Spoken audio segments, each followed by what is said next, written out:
cheers. Happy Wednesday and welcome to Trades Lady Happy Hour. Really excited this week to have a guest who works with our sponsor. So Drive Time has been a sponsor of Trades Lady Happy Hour for the last, 6 months or so. It's been awesome to have them on board. Part of working with them, they came out and did a takeover of the Girl Gang Garage shop during the Iron Maven build, and I had the absolute honor of working with a number of incredible women throughout their organization. And one of the women is our guest tonight, so I'm very excited to meet with her. Shakira May is also known as Shade, is the lead detail team lead, I should say, at a reconditioning facility with Drive Time.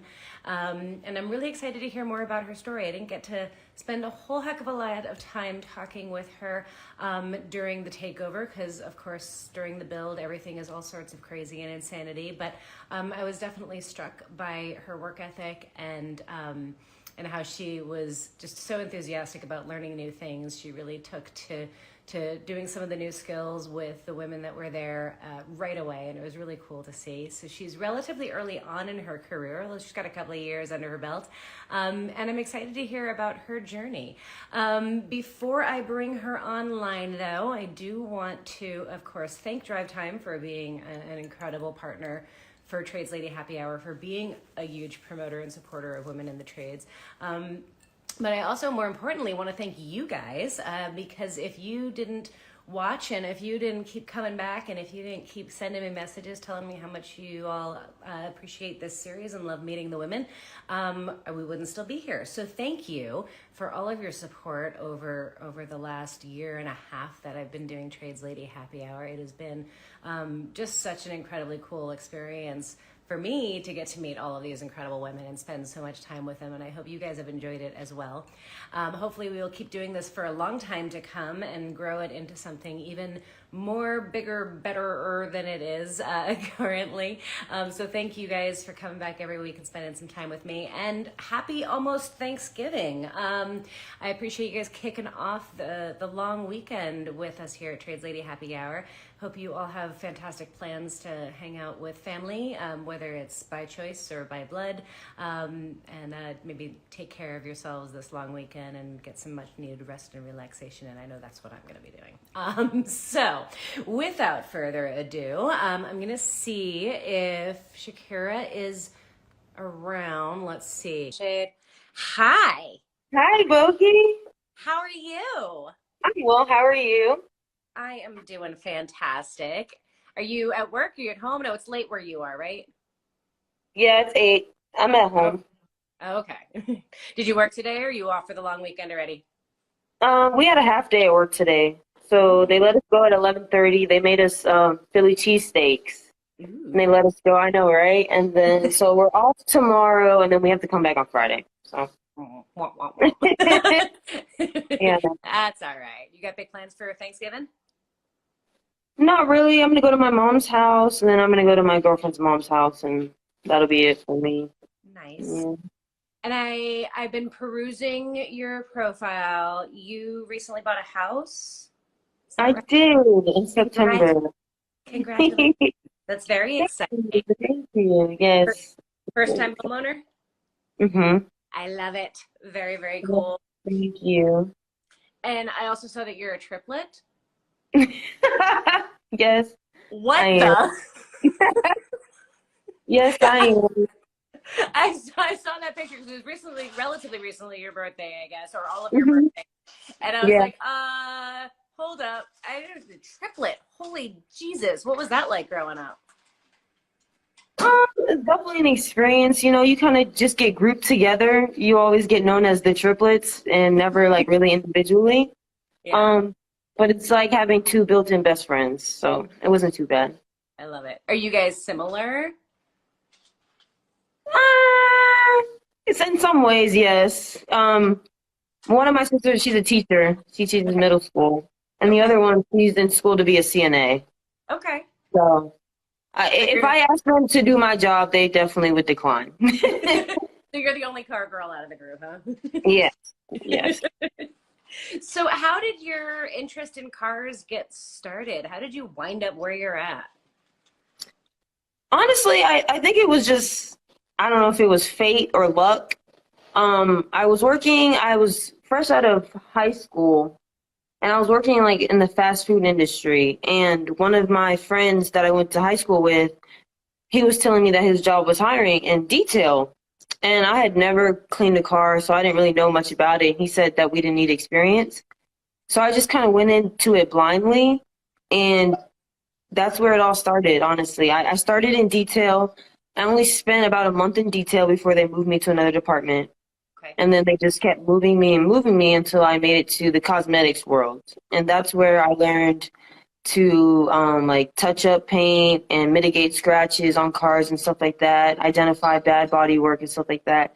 So that is when I was like, wow, like, okay, this is something that I could definitely be doing. And then I spent some time in interior repair after that, and I learned how to fix windshield bullseyes and buff headlights and stuff like that. And Nice. then that's when this year is when they made me a detail team lead. So I kind of went full circle and, ended up back where I started. So Nice. Was this with Drive Time the whole time? yes, Oh my gosh. Drive Time So has trained me in all these different departments and given me a whole set of skills. that's And awesome. so I'm very, very grateful for that. How many years has it been since you started out with them? I've been there for 4 years. Okay. So you baby. So fresh out of high school, pretty much, you got in with Drive Time. Yes, they taught me so much. I'm super grateful. That's awesome. So in the things that you've done from detail to then going into interior stuff and now back to detail, do you have a preference? Do you have a favorite? Do you have a thing you enjoy doing most? Um, I miss doing cosmetics probably the most just because it's just fun to figure things out and see how you can get the scratch out or, it's more hands-on. And like the role that I'm in now, it's more, it's management. So I'm not really hands-on. I'm really just telling people how to be hands-on. Um, but I definitely really love cosmetics. And so after the trip to Arizona earlier this year, I came back and I was talking to one of the paint vendors and I showed him like the stuff that you guys were teaching me. And so he let me like kind of like intern at his shop for a little bit.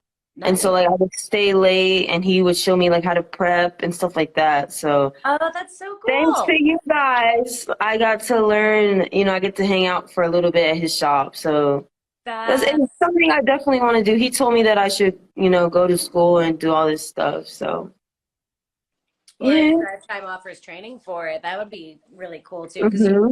to it real fast. To fill the folks in at home. So she does detail stuff and she does interior stuff and she's doing all of this kind of scratch mitigation, all that stuff. You've heard her explain what she's doing. But when she came to Girl Gang Garage, we had her doing body work and you sprayed, I think it was epoxy or primer. I'm Hmm. not sure which it was. Yeah, And with epoxy. Yeah. yeah, which was super cool. And she took to it like super fast. It was really awesome. So it's good to see that you're still doing more with that and pursuing that. You like Hmm. would totally excel at that. Thank you. Thank you. So was there like a point in this progression of working with Drive Time that you were like, yes, this is where I want to be. This is what I want to keep doing. I love working on cars. Is it, do you have a moment where you're like, yes, this is it? Um, Probably when I was in cosmetics and like my team lead and I, we would go back and forth and we would bet, do you think I'd be able to get this out? Like I would always try to outdo him in everything I did. And just for him to kind of acknowledge that I was good at what I did and I was the best and I was the only female back there. And for him to say that I was the best mitigator that they had, that made me proud and that made me want to keep going. So, Absolutely. yeah. That's awesome. Sounds like he was a good mentor. He is. He's a good friend. He was actually my team lead in detail when I first started. So Okay. honestly, if it hadn't been for him believing in me, I would have it probably would have taken me longer to make it out of detail. So he saw that, and then eventually he became a cosmetics team lead, and now he does like build and stuff like that. But yes, he definitely always encouraged me to try my best, and you never know until you try. So I've got some good before and after pictures thanks to him. Awesome. That's super cool. Um, were you always the only girl out in the shop? Yeah, in the shop, yeah. A lot of the women there work in the office. Yeah. So, yeah. How has that been for you? You kind of came in blind, so you didn't really know what you were getting into, whether you were getting into a hmm field or not. Was it a surprise to you that you were the only girl? It wasn't too much of a surprise, and it wasn't too much of an adjustment. I mean, I kind of grew up around a lot of men. Like, I grew up playing sports, so I'm used to, being the only girl out there. So it wasn't too bad. But I do feel like they kind of underestimated me a little bit just because they hadn't seen a girl in cosmetics. Yeah. But honestly, I just used it, to prove to them what I could do.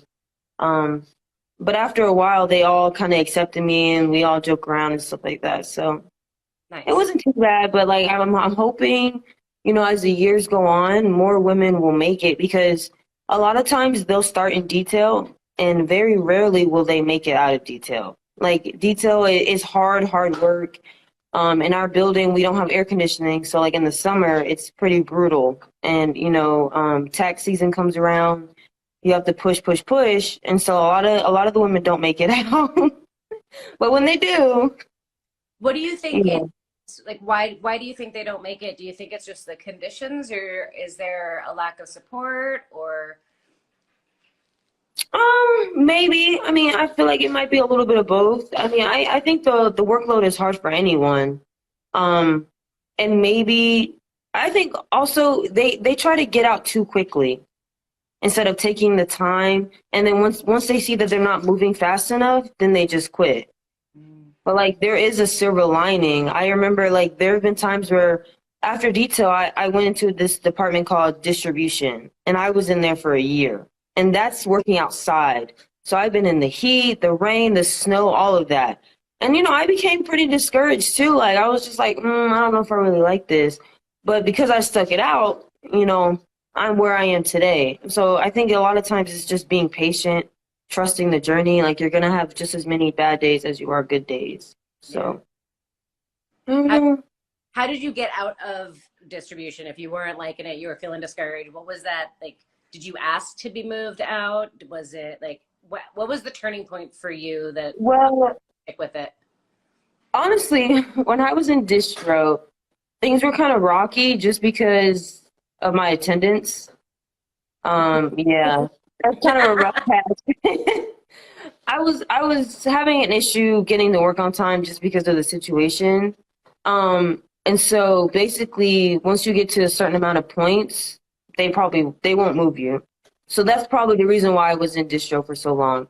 Okay. Um, but I stuck it out, and like I had to see people that were there less time than I was move up quicker just because they didn't have points and stuff like that.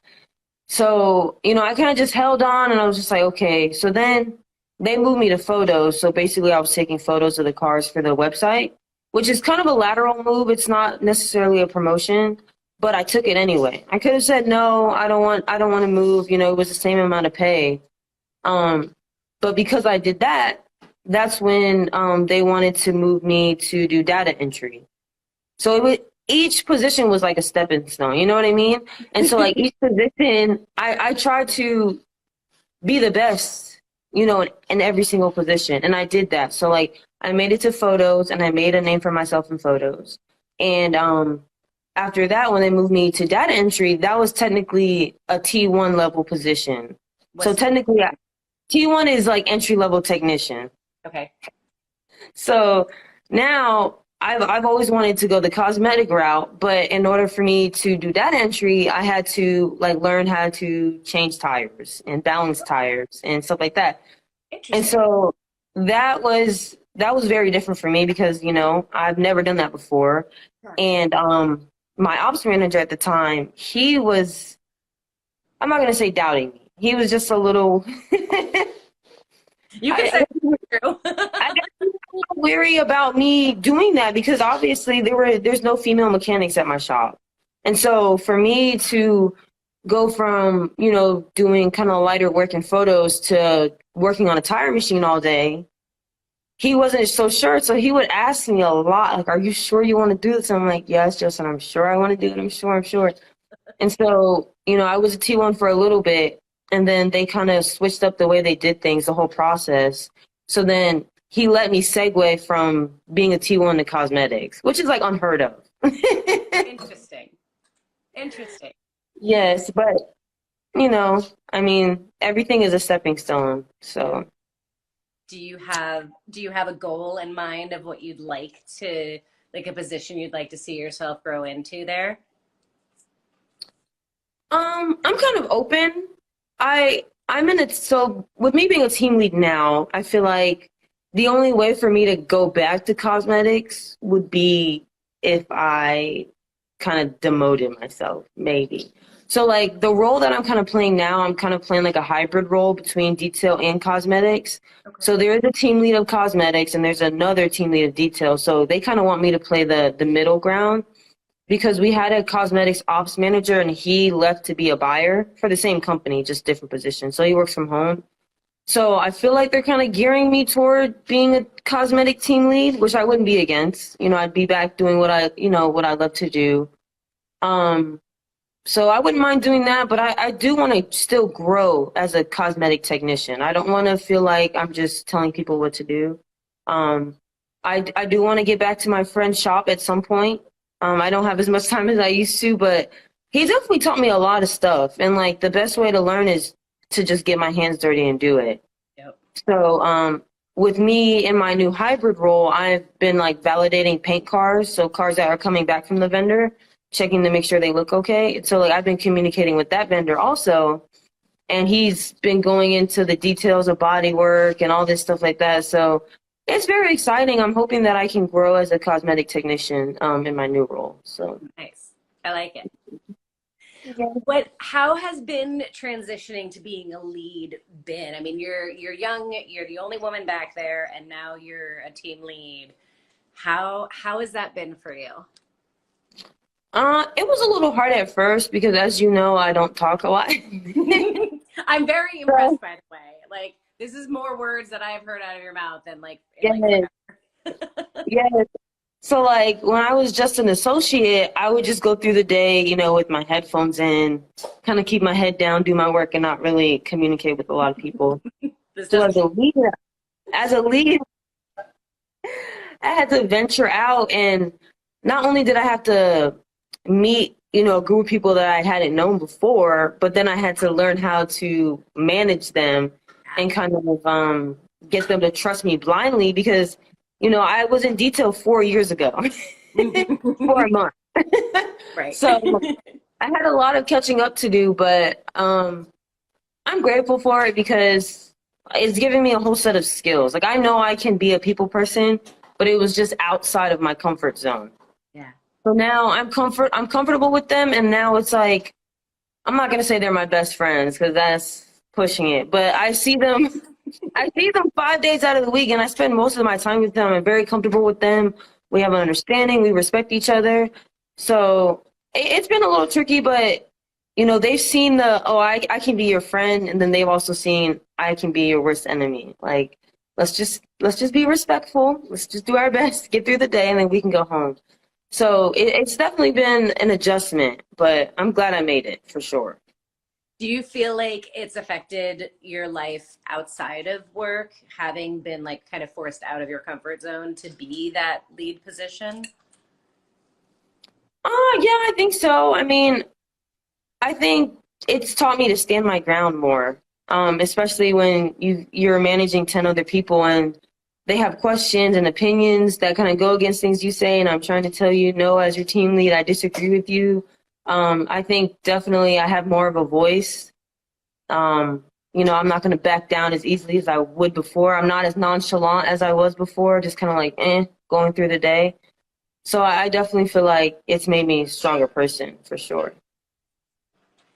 Have you had any challenges with people questioning your authority as the leader? Sometimes, I mean, you always run into like those problem kids. And some of them are young. Like I think the youngest guy I have is like 19. Oh wow. And so sometimes they get a little smart at the mouth, and then whenever you try to establish yourself as an authority figure, they assume, oh, she must be having a bad day. Oh, it must be that time of the month. Da da da da. I'm just Ooh. like, no, you're just not Please tell listening me to nobody's me. actually said that. Nobody said that. No, Okay, good. that would be a big issue. But they always assume like, oh, like something must be going on at home, or you must be having a bad day. And I'm just like, no, but like when I've asked you to do something several times and you would go against me, that's when the issue arises. But so far overall, it's a good group of people. That's awesome. Yeah. How does your family feel about your chosen career path and how you I think my family's always been supportive, honestly. I mean, they've seen me grow into all these different roles. Every other month I come in, hey mom, I'm in photos now. Hey mom, I'm in cosmetics now. I'm in interior repair. I'm in bullseye. So, I mean, I definitely think they're excited to see me continue to grow. But they're just rooting for me no matter what path I choose. So I'm grateful for that. That's awesome. Yeah. What do you say has been like the biggest challenge you've encountered so far in your career? Besides my attendance. Besides your attendance. But I appreciate that you own that, right? Like that you straight up were like, Yeah. I was there for a year because hmm of shit that I did, and if you keep sticking with it, I think that's so huge and important for people to hear. Yeah. I would say probably the thing I struggle with the most. So Drive Time has like a set of standards for each car. Like if there's a scratch on the driver door or the hood, it can't be larger than a certain amount. So I think the biggest thing is kind of just proving why I feel like a car needs to go back to paint, or the repair isn't good enough. For example, I went back and forth with my ops manager because he was trying to tell me there was one truck and the whole like left bedside was destroyed. Like it was dented up pretty bad, but none of the dents were bigger than an inch. It was just like a whole bunch of dents. Little So stuff. he was trying to tell me that it's a work truck. And I was trying to tell him, well, I mean, anything could be a work truck. Any truck could be a work truck. So I mean, like your standards are kind of like his standards are kind of like, well, someone's gonna buy it. And I'm just like, well, I'm trying to uphold the standards that you guys set as a company, and so you might need to paint that bedside. So it's kind of like sometimes I wasn't trying to like undermine his authority, but I'm trying to prove to him, you guys trained us on these standards, and I don't think it's, I don't think we're providing the customer with the best quality that they could have. So maybe we should go ahead and paint that truck. So it's a lot of back and forth because the standards are so subjective. It could be in standard, but it could look terrible, or it could be out of standard, but it might not look that bad to the untrained eye. You know what I mean? Yeah. So I think, especially with me having to validate paint cars, there are a lot of people kind of, are you sure this is the right idea? Or, you know, I don't know. It's a lot to prove sometimes, but like I try to find a stance and stick by it. So, um, but for the most part, they're pretty understanding. So, That is a challenging thing. I think a lot of people in general, men and women, can kind of acknowledge that this is a challenge. Like when you really buy into your company's standards and somebody else in the company doesn't, like mhm. especially if there's somebody over you, like how to navigate that and negotiate that in like in a smart way that doesn't screw you, but like still supports the company and supports the customers and all of the rest of it. That's a challenging position to be in. Mhm. What has been your approach with that to kind of walk that line and be able to like speak for the company standards and not put yourself in a position where you're at odds with management?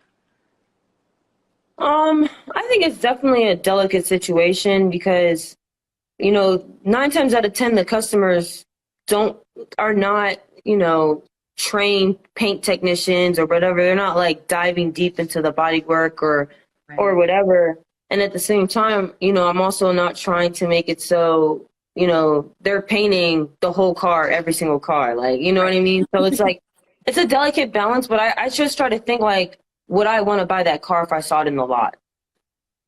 And, a lot of times, some people are kind of laissez-faire about it and they want to say, well, someone's going to buy it. Well, someone's going to buy anything. I guarantee you, if I try to sell a car without a headlight, somebody, if they're desperate enough, they're going to try to buy it. So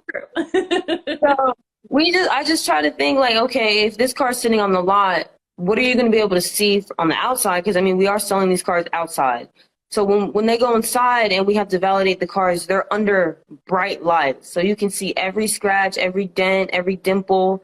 But we just try to, it's a delicate balance. Just try to weigh the pros and cons. Is it worth the cost to repair? Or is it slightly, less noticeable outside? Yeah. So we just try to find the balance with that and do our best to just deliver the customer like good quality. You know what I mean? So. It sounds a lot like, and I like this about Drive Time, that there are so many different departments that they can move people around to, that like if you're not happy at one place or you're not excelling in one place, you can just get moved rather than being like, oh, you didn't do great at that, like you're done, you're out. Mm-hmm. Like, Yeah. But you've moved around quite a bit. Is that pretty standard, and do you like that? Yes, it is pretty standard, and that's one of the things that I like about Drive Time. You can move up very quickly if you just keep your head down and do your work. A lot of people, I know people that started out in detail that are now, T1s or T2s working on cars. So that's a huge jump. And they teach you everything you need to know. So like if you're going to do like dent removal, like a few years ago before COVID, they would fly you out and train you for a week to do dent removal, to do interior repair. They would pay for everything to equip you with what you need to know to excel in those areas. And to me, that's huge. Like, that's unheard of. And so, even if it didn't work out at Drive Time, I could always take those skills that I've learned, go to another place and use those. Yeah. So that's always why I encourage people to stick around. Like, you started in detail, it is rough, but like, there's no telling where you can go. Like, the sky is literally the limit. So, and I've learned so much that I didn't even know about cars before I started working at Drive Time. So I'm super grateful that they do move people up so quickly. Yeah. Mm-hmm. So are you becoming more of a car girl now? Or is it like the work that you love, or are you getting into cars? I do a little bit of both. I mean, I had a blast at SEMA. I definitely felt like maybe I didn't belong as much as everyone else, because like, everybody else, they knew so much about cars. Like, oh, look at that. And I'm just like, wow, that looks cool. Like, I was literally just worried about how, I was like, yes, it looks cool. I didn't care how much money they put into it. I didn't care about what engine was in it. I was just like, yeah, it looks cool. I mean, that's all I know, but it's definitely, sparked interest. I want to be able, next time I go to SEMA, I want to be able to say, oh yeah, that's a blah, blah, blah, blah, blah. Or, I want to be able to tell people like, yeah, that's, I want to be able to put my 2 cents on something and say, yeah, I know about that car. Well, don't be discouraged, because people will laugh at me and they won't believe me when I say this, but I am not really a car girl. Like, I love working on cars. I love fixing cars. I love building cars. I love diagnosing cars. I love driving cars. But like, I'm not that kid who can like see a car. Well, I'm not a kid anymore anyway, but like, I was never that person who could like see a car coming down the road and be like, oh, that's a bada, bada, bada, bada, bada. Yeah. Like, I don't know. I walk around SEMA and I don't know what I'm looking at half the time, but I can tell you if it was restored well. Exactly. Yes. So, like, I don't care what it is I'm working on. I can fix it if it's broken. I don't necessarily know what it is, but it's okay. So I don't think you're alone necessarily in that. And like, you might not know what the car is that you're looking at, but if what you're looking at is the way it looks, then that's just testimony to the fact that you're kind of in the right space within the automotive industry. That's what you care about, right? There ain't nothing wrong with that. Thank you. Yes. Don't be discouraged. You are just as welcome there, and you belong there as much as anyone else. Thank you. Was it overwhelming? First time at SEMA, like.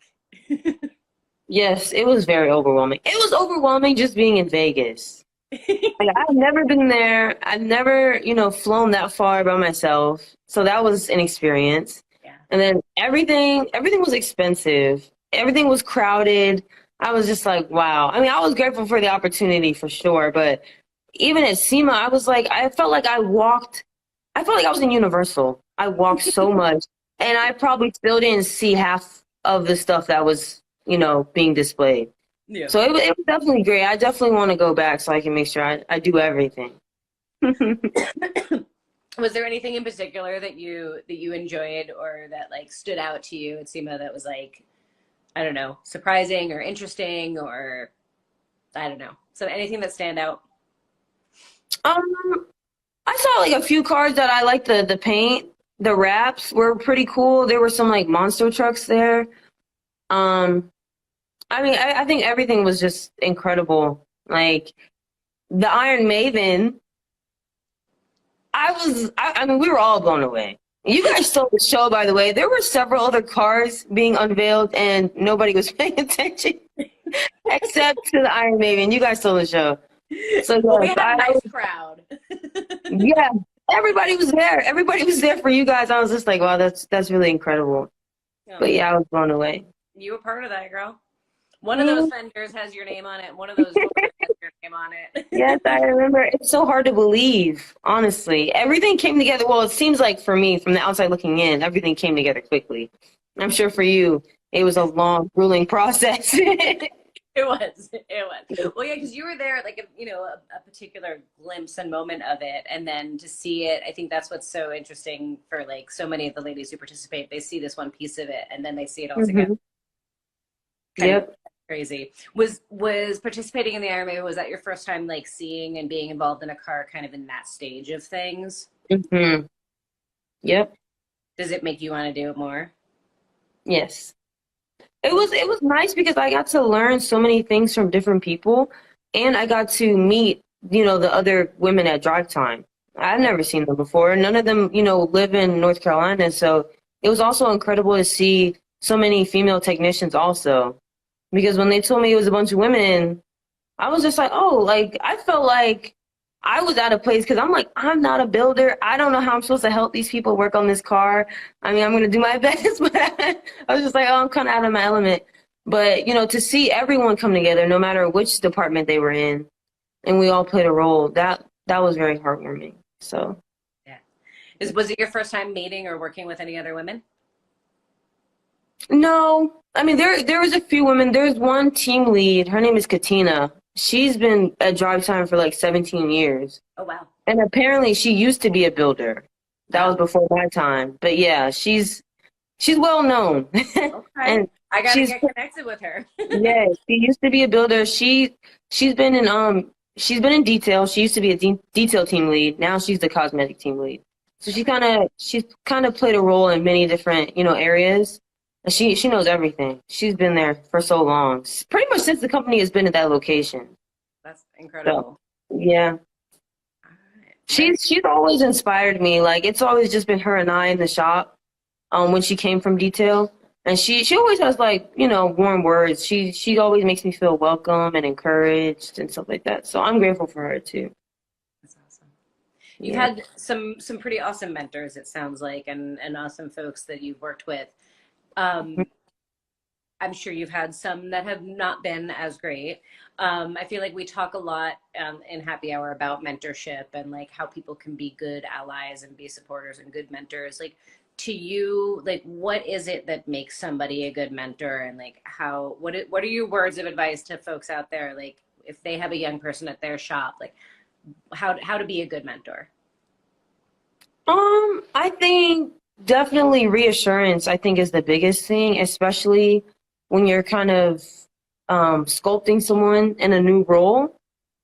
Just to reassure me, I see you're doing your best, before you're good at something, you have to be bad at it. I think just like continue to inspire people. And just, I think everybody needs validation, especially in a field when you look around and you don't see many people that look like you.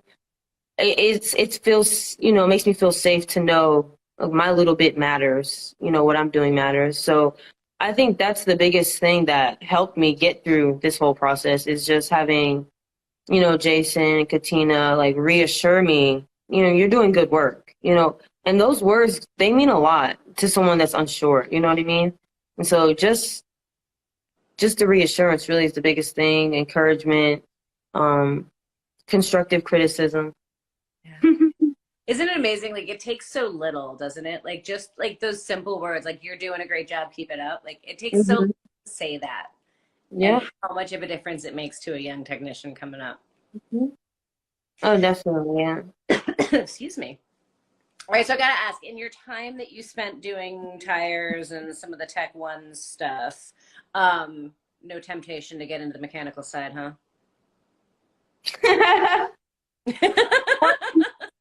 I mean, I wouldn't be against it. I just wouldn't even know where to start. I feel like the mechanical stuff is so daunting to me. Like, I don't know what it is. It's just like it makes me just freak out. It's overwhelming.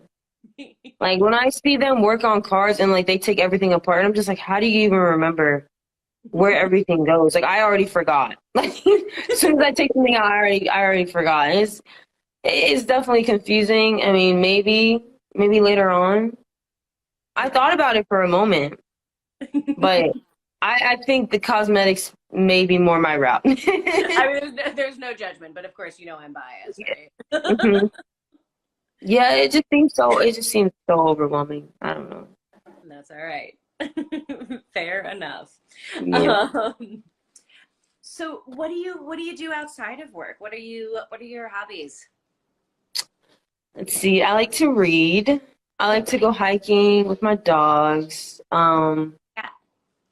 You said what? What kind of dogs you got? I have a 10-year-old pit mix that's standing right beside me now. Oh.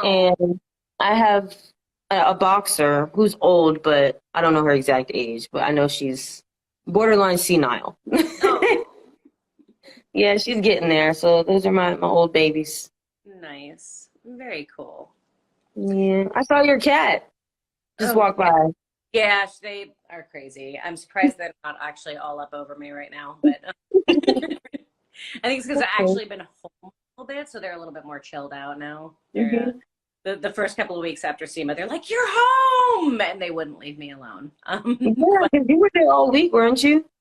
oh yeah, all week, and then I left straight and hit the road again for another week after that. Oh So my goodness. yeah, and I leave again on Sunday. Where are you going? I'm going to New Jersey, Miss Iron Maven. The car is going to go tour Volvo corporate headquarters, Oh and then wow. to South Carolina. You're in North Carolina, right? Hmm. Too bad. Um, I'm going to be in South Carolina for a day at the Volvo plant to show Iron Maven there. So she's going on Wow. tour. You guys are celebrities. That's nice. Yeah, it'll be fun. It'll be fun. I have your autograph on my desk at work. Yay! Yeah, yes. That It's makes a trophy. that's awesome. So let's talk about advice for other young women out there, or even for yourself. Like if you could talk to little younger Shakira, or do you Hmm. prefer Shade? Shakira's fine. Okay, all right. I Hmm. just want to see what you prefer. If you could talk to the younger you, what is your advice to her?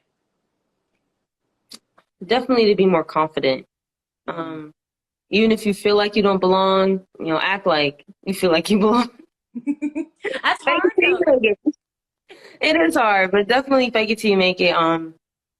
Yes, have more confidence. You kind of have like, especially working in a room with men, you kind of have to be overly confident.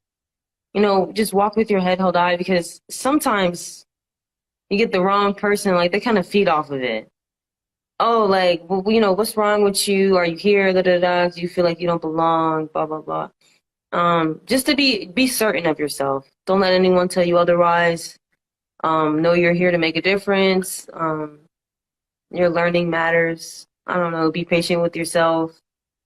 Don't get discouraged. Like bad things are gonna happen. Not everything is gonna go perfect, but progress isn't linear, and we keep moving. So yeah. You got a lot of maturity for your age. Oh yeah, I try. All right, let's talk mistakes for a second, because I'm all about sharing our mistakes, and you brought it up. Like, know that we're not going to be perfect right off the bat. Do you mind sharing like what's been like a big F up that you've done, and how did you handle it? And what did you learn from it? Big F up. Let's see. Have you had I any? mean, I'll have I them. mean, I've had some like, when I'm sanding a car and I burn through the paint and then now the panel has to go to paint. And I did. I hate that so much. Yes, and then they're like, you know, I mean, I guess it's not too bad because if I don't get the scratch out, 9 times out of 10 it's gonna have to go to paint anyway. But it's me telling them, oh yeah, I can definitely get this out, and then now they're gonna have to pay $200 to get the door painted. So, I mean, there's been a few of those, but luckily they never make me feel bad about it. Like it's a mistake, but I mean, I learned. I learned that I can't go that hard in that area. I learned I need to use a different grit sandpaper in that area. You know what I mean? So it's like they never make me feel ashamed for making a mistake. Like everything is definitely a learning experience. Do you find So that you're harder on yourself than the folks that you work with are? yes, I have such high standards for myself, and like when I'm confident in an area, like I'm confident in cosmetics. So like I kind of talk big talk. So like. When I make a mistake, I'm like, like I could have done better than that. I should have known better. Or maybe I pushed myself too far and I make a mistake that I could have avoided. Right. Um, but I mean, when I was doing Bullseye, those are always tricky because if you don't repair it the right way, the windshield could crack. If you drill too far, the windshield could crack and they have to replace the whole windshield.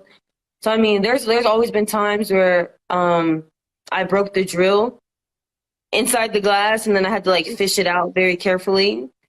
So there's always been times, but That's good. luckily it is scary. That's probably the scariest position because like you have to drill but not too far to hit that second layer of glass. I've never shattered a glass, thankfully. I'm I not one have. of those people. I have. I don't know what I would have done. I would have probably said, yeah, take me out of this department. I can't do this anymore because that would have been embarrassing. Um, but yeah, I luckily, shattered a glass. It was on set, actually. It was on set for Garage Squad, and I'm doing my thing, and I was taking a clip off inside the door panel. I'm kneeling on the ground, and the corner of my little screwdriver just barely hit the glass in just the wrong way, and the entire thing like shattered oh my God. all over. It was the only time I've ever shattered a glass in my life. And I was like so horrified. And it's so funny to me. Like, you've seen me, like, we talk all this like big talk about like, you make mistakes, it's okay, we learn from them, it's all good, like, be kind to yourself. The How quickly it switches. I was like, you stupid idiot. I was like so mad at myself. I was so mortified. I was so embarrassed. It took a while for me to get over because that's like, whew. But it happens, right? And It's I was humbling. the first critic, right? Like I was beating Hmm. myself up, and everybody else was like, "It's cool, girl. It's cool. It happens. We'll get a new glass. No big deal." Yeah. But I've got the hammer out, beating myself up over it. It's definitely humbling. Mistakes will take you down a few notches. Maybe sometimes that's what we need. Yeah, So, I'm grateful for mistakes too. So, absolutely. It's a hard skill to learn how to be gentle with yourself when you make mistakes. It's easy to hmm. tell people it's okay. It's much harder to Oh tell yeah. yourself that it's okay. 100%. 100%. Excuse me. So no crazy dramatic mistakes, huh? Just burn throughs and stuff. Yeah. Luckily, I'm grateful. I've never, wrecked a car or nothing crazy. They make me feel like if I make a mistake, it's easily repairable. That's awesome. So it's really nothing major, That's awesome. thankfully. I I love it. Well, don't want to jinx myself. it'll stay that way. And you're right. There's nothing that we can't fix, so it's all good. That's the cool thing about doing what we do, right? And ain't nothing we can't. Mhm. Yeah. Just takes us back a notch, and it's okay. All right. Anything else that you would like to share with folks at home? Any other words of wisdom, inspiration? Um, just don't be scared to make those connections with people. Mm, If I hadn't, been selected to go out and help you guys with the Iron Maiden, so many things probably wouldn't have happened. It like me going out there really opened my eyes to how many women are really in the field. And it really showed me that there are no limits. You know, limits are just what people talk about and stuff like that, but like you really can be in any role that you want to be in. So like I definitely stepped outside my comfort zone and doing that, going on that trip. So step outside your comfort zone. Don't be scared to try new things. You know, you matter. Your little role, everybody plays a role. Your little role matters. Just do the best you can. Don't be scared. There's nothing to be scared of. Persevere. I love it. And I love the getting outside of your comfort zone. Like it, because you don't know where things are going to lead, right? Like Mhm. you hadn't done any like painting or that kind of bodywork stuff before, but like, and you wouldn't know until you try it that it's something that you, Right. or that you could be really good at. So hmm doing that, you never know what kind of opportunities are there if you don't say yes to the opportunity. Exactly. Exactly. So I'm very grateful for the opportunity. I'm thankful for you and the other women that taught me a lot because it definitely sparked, you know, it inspired me to want to do more body work and stuff like that. So Yeah. I'm definitely looking forward to it. Yeah, I hope you find an opportunity to do that, whether you know within drive time or in your after hours as side stuff. But I hope you find an opportunity to do more of that. It's you've got a knack for it. Thank you. Yes, I'll keep you updated for sure. Yes, please do.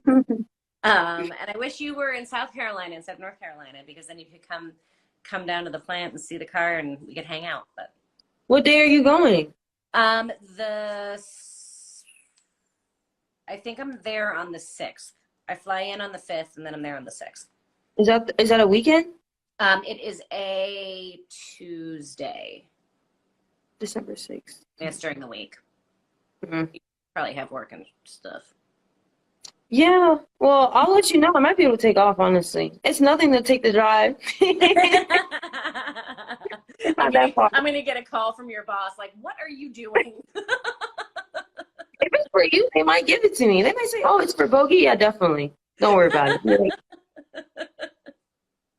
Maybe that would be fun.